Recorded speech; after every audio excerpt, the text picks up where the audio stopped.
在观众朋友来看过这新闻，讲到南韩总统尹锡悦的弹劾案，在今仔日早起宣判。南韩的宪法法庭8名大法官是拢认为，尹锡悦去年12月施行戒严是乱用国家紧急状况的权力，因为安尼呢，因就专员来裁定通过弹劾尹锡悦，这代表南韩伫咧60天内就要举行选举。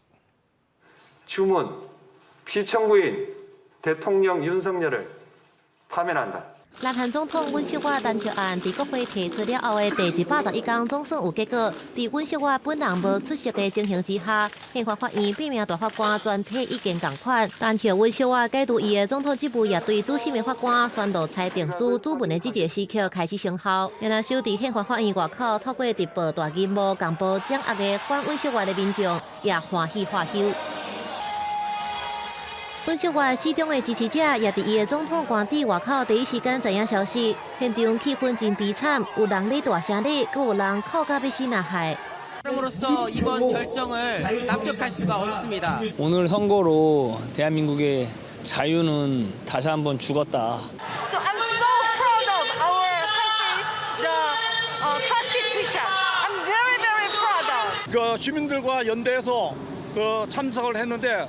부산에서 올라와가지고 너무 행복하고 행복받았으면 만땅입니다. 宪法法院裁决指出，尹锡悦动用军警破坏国会中宪政机关，严重侵犯到国民的基本权利，真明显是违反总统依附宪法的职责。所以，伊正早2017年破警规以来，南韩第2位因为宪法法院弹劾来落台的总统。代理总统职务的总理韩德洙也随出面向国民保证讲，没有国家安全甲外交无运作的情形。 根据法律，南韩爱伫60天内选出新总统，取代尹锡悦，时间应该是6月初3。目前在野的共同民主党党主席李在明上侪人赞成，相信的民调当中支持率已经提升到49.5%。 이제부터 진짜 대한민국이 시작됩니다.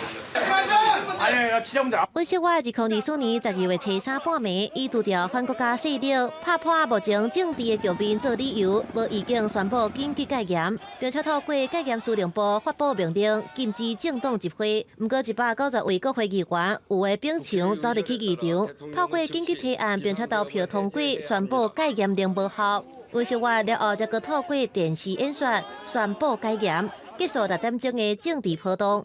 然而，尹锡悦知影以后弹劾了后，也透过律师发表书面的声明，表示无达到国民的期待，感觉遗憾。韩联社报道讲，伊会失去安全保护之外，所有对南韩前总统的礼遇，包含退休金、医疗、秘书、司机，甚至未来无法度安装伫国家公务。上重要是，伊甲伊的牵手金建熙，拢会失去法律的豁免权。检方说来重点会是因牵连的各种违法的代志，包含内乱、贪污。尹锡悦相当恐惊面对无期徒刑。公司新闻，洪如梅编译。